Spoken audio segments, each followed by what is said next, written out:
구독과 좋아요는 저에게 큰 힘이 됩니다. 안녕하세요. 부동산 뉴스를 읽어주는 박 팀장입니다. 저번 시간 양도세 부분에 이어서 취득세 부분에서도 한번 설명드려 볼까 합니다. 취득세에서 제일 좀 혼돈이 오신 거는 주거용 오피스텔인데요. 그 부분에서 확실하게 오늘 이해시켜 드릴까 합니다. 그럼 들어가 보도록 하겠습니다. 저번 시간 양도세 부분을 들어보시면 아시겠지만 일단 문제를 먼저 한번 들려드릴 테니까 딱 넘어가기 전에 멈춤을 하시고 답이 뭔지 한번 생각해 보시고 답을 맞춰 보시면은 더 빨리 숙지하실 수 있고 외우실 수 있는 겁니다. 이런 부분을 좀 알아두시면 좀 좋습니다. 첫 번째, 주택 취득세 중과세율 적용입니다. 그냥 2주택에 대한 문제를 말씀드린 겁니다. 조정 대상의 1주택을 가지고 있는데 비조정의 3억 원 아파트를 추가로 취득하는 경우 세율은, 그러니까 주택을 하나 가지고 있는 상태에서 비조정 대상의 주택을 취득하게 되면 중과가 되지 않고 1에서 3%가 나오고, 만약 주택을 하나 가지고 있는 상태에서 그게 비조정이든 뭐 조정이든 아무 상관없이 만약 조정 대상 지역을 취득하게 되면은 중과를 매겨서 8% 나온다는 뜻입니다. 그게 언제부터? 8월 11일 이후 8월 12일부터 취득하는 부분에서 그렇습니다. 이제 시간이 지났으니까 무조건 이렇게 되겠죠. 자, 비조정 두 번째 주택이 비조정이면 1에서 3%, 조정이면 8%, 나머지는 이렇게 8%, 그 다음에 12% 이렇게 가는 겁니다. 자, 8월 12일부터 취득 부분입니다. 그 전에 10일 이전에도 계약분은 종전기준 적용하고 그 후에 이제 해서 8월 11일 전까지 잔금 치르게 돼도 그 전 적용을 하게 됩니다. 이 부분은 꼭 알아두시길 바랍니다. 다음 문제 가겠습니다. 자, 주거용 오피스텔을 취득하는 경우에도 취득세가 중과가 되는지, 주거용 오피스텔을 취득하는 경우는 그거를 주거용으로 쓸지 업무용으로 쓸지 알 수가 없기 때문에 중요한 거는 건축물 대장상 용도의 보통 오피스를 보게 되면 업무시설 오피스로 되어 있으면 그걸로 봐줘서 4.6%가 나온다는 뜻입니다. 답을 한번 보겠습니다. 오피스텔 취득 시점에는 해당 오피스텔이 주거용인지 상업인지 확정되지 않으므로 취득세율이 이렇게 나온다는 뜻입니다.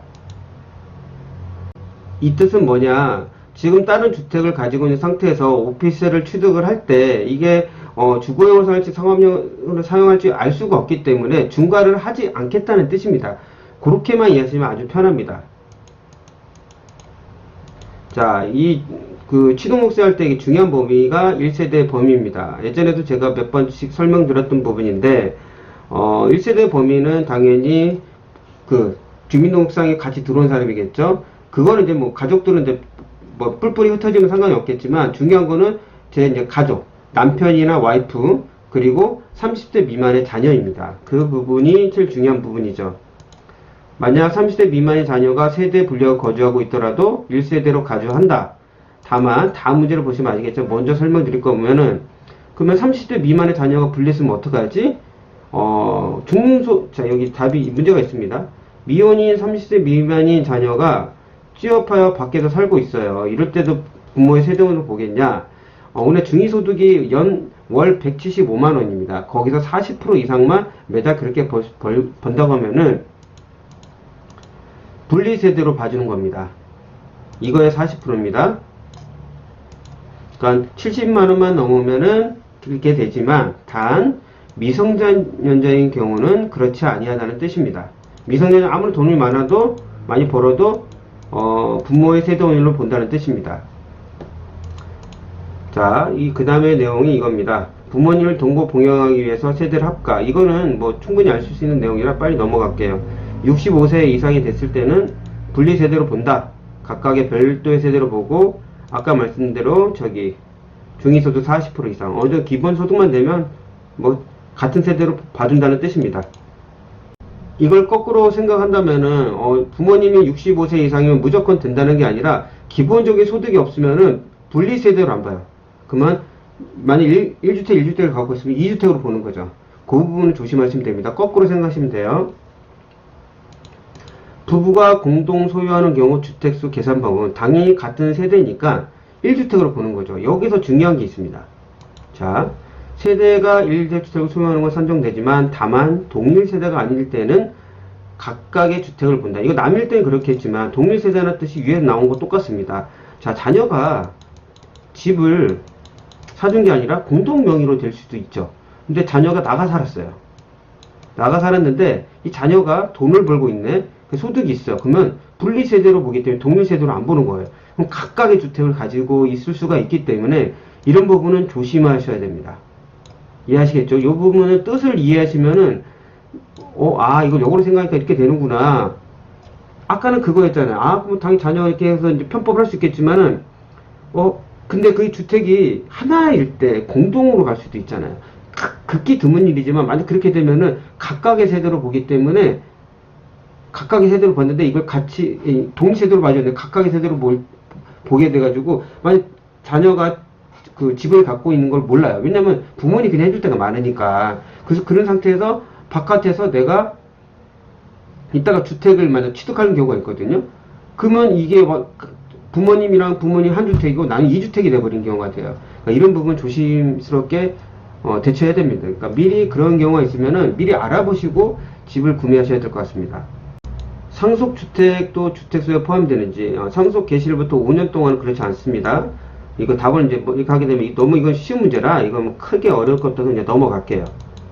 자, 5년이 지난 경우는 요거는 그전에도 제가 한번 설명드린 적이 있어서 한번 읽어보시면 될 것 같습니다.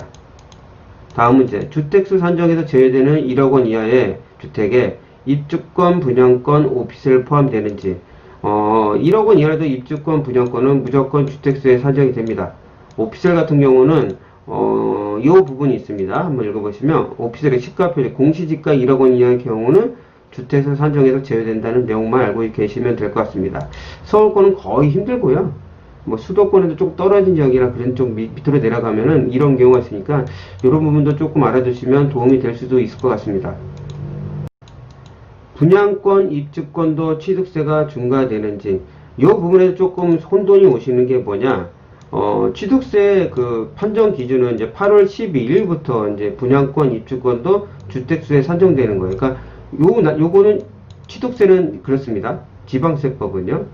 자, 국세인 양도소득세는 내년 1월 1일부터 취득하는 부분, 그걸 주택에 포함시키겠다는 겁니다. 이해하시겠죠? 그러니까 뭐 아파트 분양권 모든 분양권이 1월 2일부터 취득하는 건 저기 그 주택수에 산정시키겠다는 내용이에요. 이 내용을 아시면 8월 12일에 지방세법이냐 1월 1일에 양도소득세 할 때 그거하고 틀립니다. 그러니까 분양권, 입주권도 취득세가 중과되는 거는 8월 10일 이후입니다. 자, 그 답이 여기에 들어가 있는데요. 분양권, 입주권 자체가 취득세 과대 대상은 아니다. 그래서 실제 취득하는 시점이 당연히 그때 매기죠. 분양권, 입주권 자체를 만약 취득세 당장 내지 않을 거 아니에요. 잔금 시점, 준공 시점에서 입주할 때쯤, 그때가 이제 주택이 되니까 그때 내는 거지만, 다만 이럴 때는 승계 저반일 경우는 토지에 대한 취득세는 나와요. 다만 8월 12일부터 신규 취득분 8월 12일부터는 이거 자체는 주택수에 산정시키겠다는 내용입니다. 취득세 계산할 때요. 취득세 이건 내진 않죠. 이건 내진 않는데 8월 10일 이후에 분양권 입주권을 내가 가지고 있어요. 그 상태에서 내가 주택을 취득했어요. 그러니까 분양권이니까 주택이 아니니까 나는 1주택 이거 세금이 나오겠네? 이렇게 생각할 수 있잖아요. 그쵸? 그냥 기본 세율이 나오겠네? 난 1주택이 아니에요.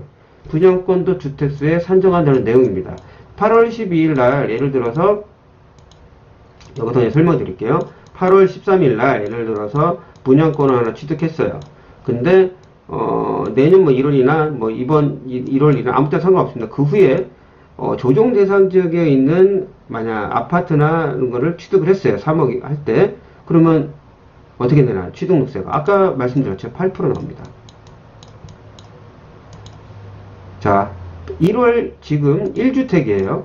1주택인데 8월 오늘이 9월 21일이니까 9월 21일 날 내가 분양권을 하나 취득을 했어요.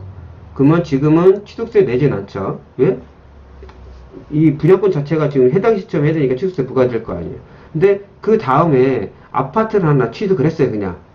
그냥 비조정 대상 지역이라고 할게요. 비조정 대상 지역에 2주택이잖아요. 이렇게 되면 9월 20일 했으니까 그러면 이 상태에서 내가 분양권을 취득했으니까 2주택이잖아요. 이걸 모르고 비조정 대상 지역에 하나를 취득했어요. 그래서 1%에서 3% 나올 줄 알았는데 3주택을 해서 8%가 나오는 겁니다.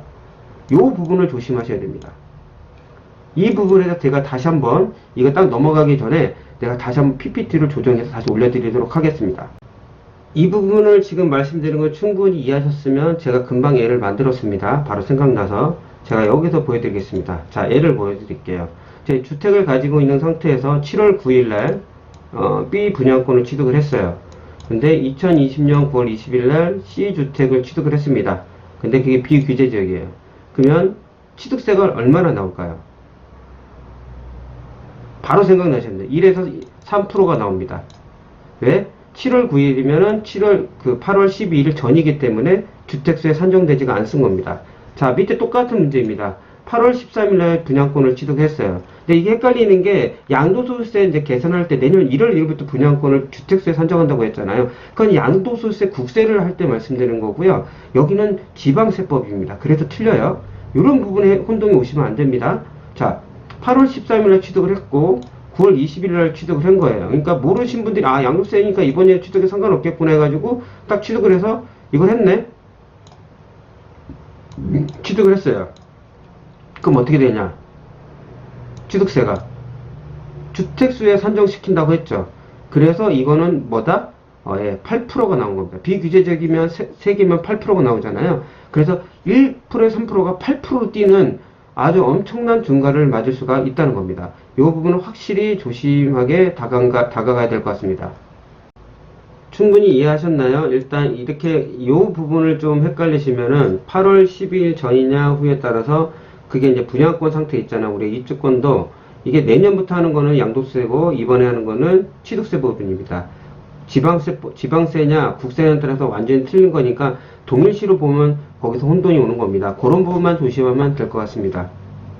자, 직전 연도면은 뭐 이번에 했으니까 2019년에 전 소유자가 주택분 재산세가 과세된 오피스를 승계 취득하여 보유하고 있는 곳 해당 오피스이 주택수 산정에 포함되는지. 자, 위에도 이 나왔던 내용을 다시 위에 보이게 됩니다. 재산세 과세 대상의 주택으로 되어 있으면은 주거용 오피스는 주택수에 포함된다는 내용이 이 내용과 똑같은 겁니다. 그러면 이 답도 똑같겠죠?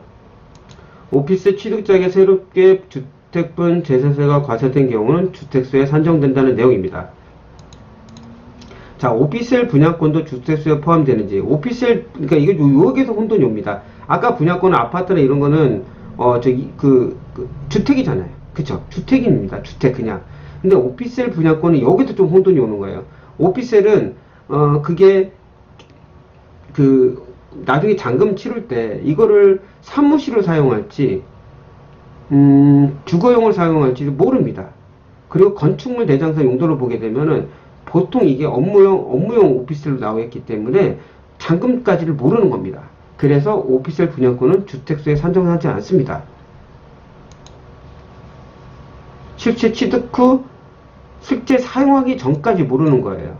이 부분을 조심스럽게 해야 합니다. 취득세 계산할 때 틀립니다. 이 부분이 조심스럽게 하셔야 됩니다.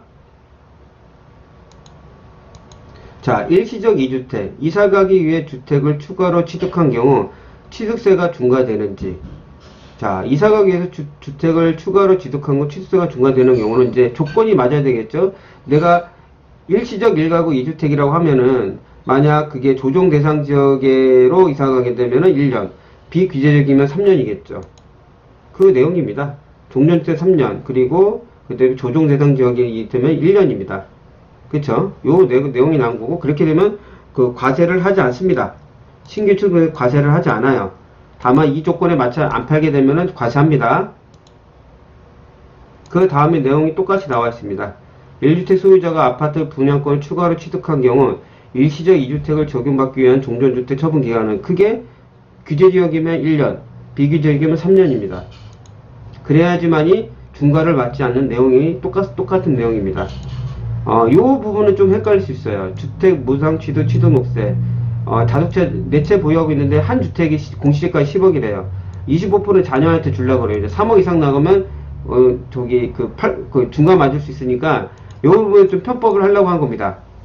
이해하시겠습니까? 그래서, 이럴 때 볼 때는 사람들이 공시지가 그 한 주택을 보는 게 아니라, 전체 주택을 보는 거예요. 전체 주택이, 당연히 아까 10억 썼으면, 초과가 될 거 아니에요. 그러면 12%가 나오는 겁니다. 2억 5천을 그냥 편법으로 싸게 맞으려다가 12%가 맞는 겁니다.